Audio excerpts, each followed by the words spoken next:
Mm. So, I shall speak on Bhagavad Gita as it is. The purpose of saying Bhagavad Gita as it is explained that there are many editions of Bhagavad Gita. They are interpreted in their own way, giving up the spirit of Bhagavad Gita.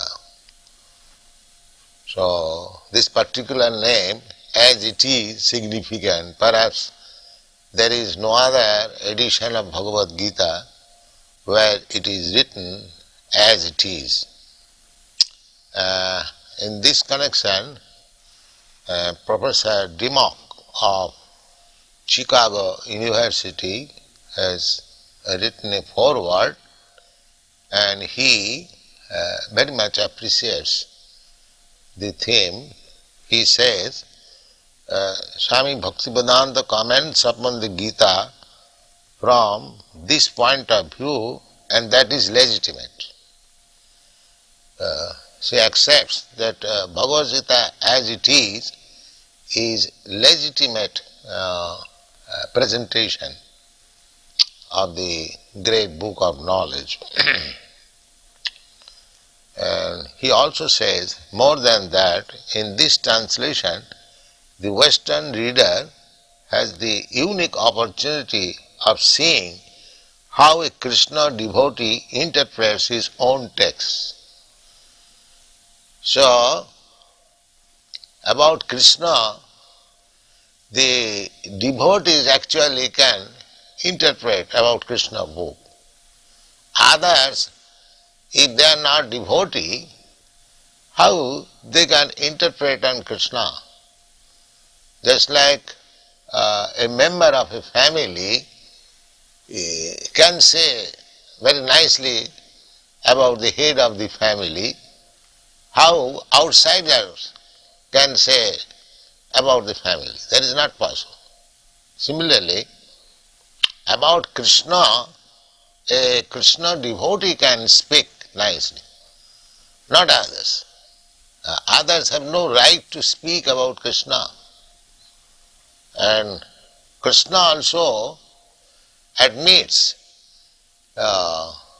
Arjuna as the right student of Bhagavad Gita.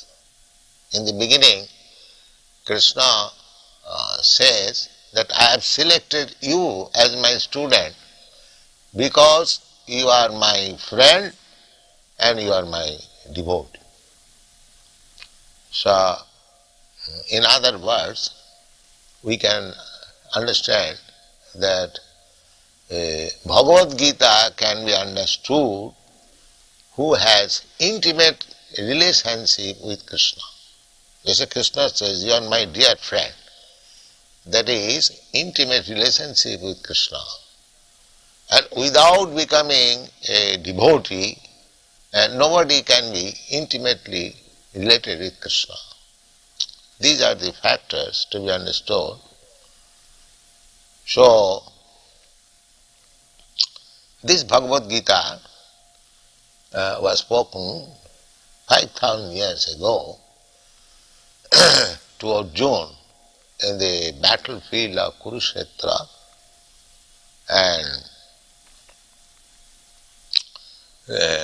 the science of understanding God is there in this Bhagavad Gita.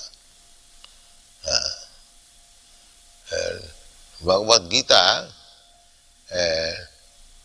is the science of God. Everything has got some science, scientific book to understand that particular subject matter. Similarly, there are different types of concept of God. Generally, they take it as an idea, but we don't take it as idea. We take God as concrete fact.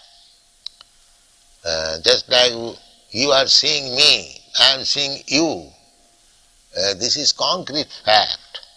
Similarly, a God can be seen by you and God is already seeing you. There is no doubt about it. But you can see also God. So that process we have to understand, how to see God. That process is mentioned in all the Vedic scripture. That is called Bhakti Yoga, that process. Krishna also says in the Bhagavad Gita, Bhaktya mam abhijanati javan jasyami tat. If anyone wants to know Krishna, what he is, then one has to accept the process of Bhakti Yoga. There are different types of yogas. Yoga means linking oneself with the Supreme Personality of Godhead. So, speculative yoga will not help us. You have to take concrete yoga. Concrete yoga is Krishna consciousness. So,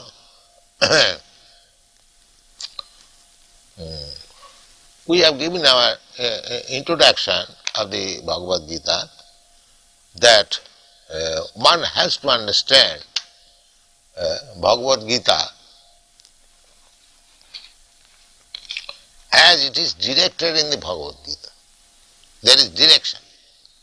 How to read Bhagavad Gita. People are reading Bhagavad Gita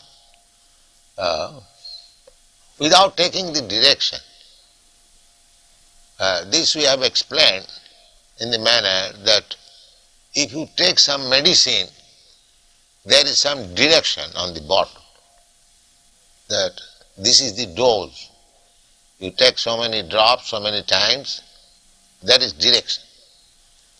Similarly, for understanding Bhagavad Gita actually, you have to accept the direction as given by the author himself, Krishna. He says that long ago, some 40 millions of years ago, he first spoke this Bhagavad Gita to the Sun God. And the Sun God transmitted the knowledge to his son Manu. And Manu transmitted the knowledge to his son Ikhaku. Imam vivassati yogam pratvan aham abhayam. Vivashan manave praha manu ikhaka vibravit. So, the Rajarshis, they are all kings. Manu is king, Maharaj Ikhaku is also king, and the sun god Vivashan, he is also king. He is the king of the sun planet, and his grandson Ikhaku became the king of this planet, Maharaj Ikhaku, and in this dynasty, which is known as Raghuvansha, Lord Ramchandra appeared. It is a very old monarchical family, Ikhaku Vansha, Raghuvansha. Vansha means family. So formerly the kings, the head of the administrative executive, they used to learn the thesis or the injunction given by God. So, according to Bhagavad Gita, only a devotee of Krishna, a person who is intimately related with Krishna, he can understand what is Bhagavad Gita.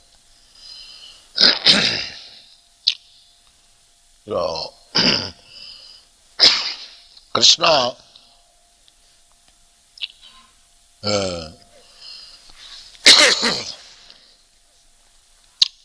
Arjuna, after hearing Bhagavad Gita from Krishna, he addressed him as Parabrahma, Param Dhama, Pavitram, Paramam Bhavan, Purusham, Shasatam, Divyam, Adi, Devam, Ajam, Vivam. He understood Krishna as Parabrahma. Parabrahma means the supreme truth, absolute truth, Parabrahma. Brahma, the living entities, they are also called Brahma. But living entities are not Parabrahma. Parabrahma means supreme. So Arjuna addressed him as Parabrahma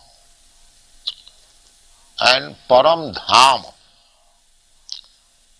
Param Dhama means the resting place of everything. Everything is resting on the energy of the Supreme Lord. Therefore he is called Param Dhama. Just like all these planets are resting on the sunshine, sunshine is the energy of the sun globe. Similarly, this material energy is Krishna's energy, and everything is material or spiritual, everything is resting on Krishna's energy. The resting place is Krishna's energy.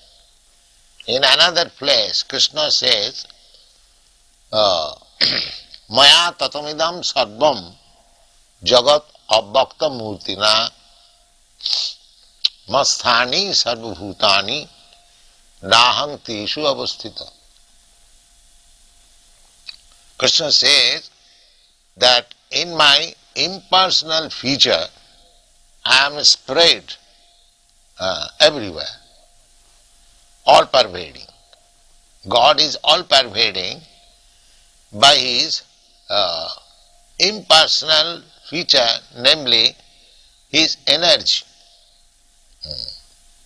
The example is given just like heat is the energy of fire. So fire spreads by its heat and light. The fire is one place, but the heat and light is spreading. Similarly, Krishna is in his own abode, which is called Goloka Vrindavan. There is a planet in the spiritual world, the topmost planet. As the topmost planet within this universe is called Brahmaloka, similarly in the spiritual sky there is the topmost planet which is called Goloka Vrindavan. That is Krishna's place. Krishna is there, but he can expand himself by his different types of energies and by his different types of incarnation.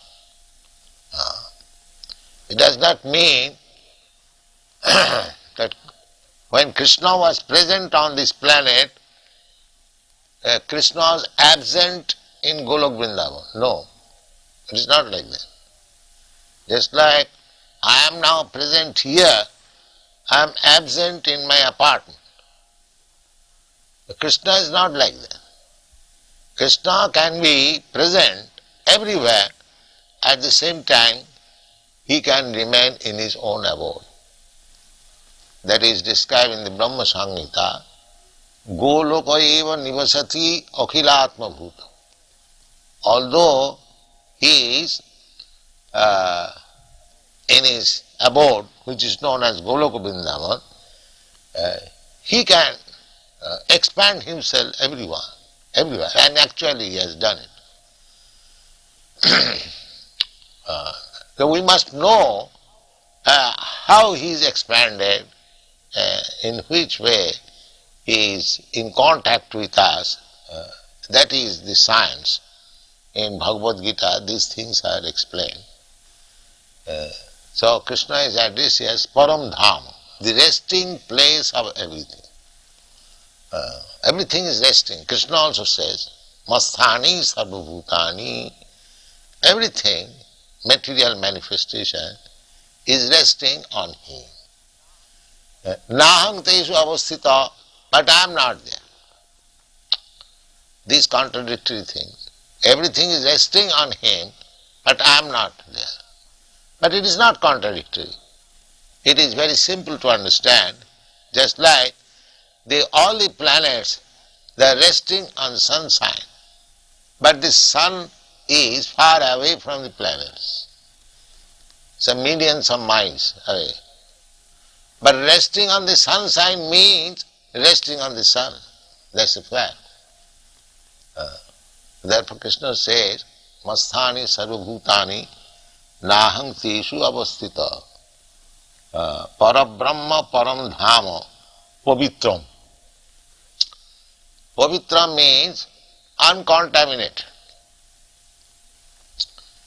When we come to this material world, we are also spirit soul, Brahma, not exactly as good as Parabrahma, Krishna, but still, because we are part and parcel of Krishna, we are also Brahma, Pavitra. Pavitra means pure. Just like the particle of gold is also gold. If gold is pure, the particle is also pure. So, Krishna comes to this world, we also come to this world, but we are contaminated, but Krishna is not contaminated. The example is, just like in the prison house, there are many prisoners, but if the king or some king's representative minister goes into the prison to inspect things, how things are going on, it does not mean that the king or his minister is also a prisoner. He is not prisoner. But we, living entities, we have been entangled with these material modes of nature. But Krishna never becomes involved in these modes of material nature. That's what he is called Pavitram Paramam. Absolute, pure. Bhavan. Bhavan means you, your lordship. And Purusham. Purusham, he is addressed as a person. God is never impersonal. God is person. Exactly a person like you and me. And when he appeared on this planet, exactly like a human being,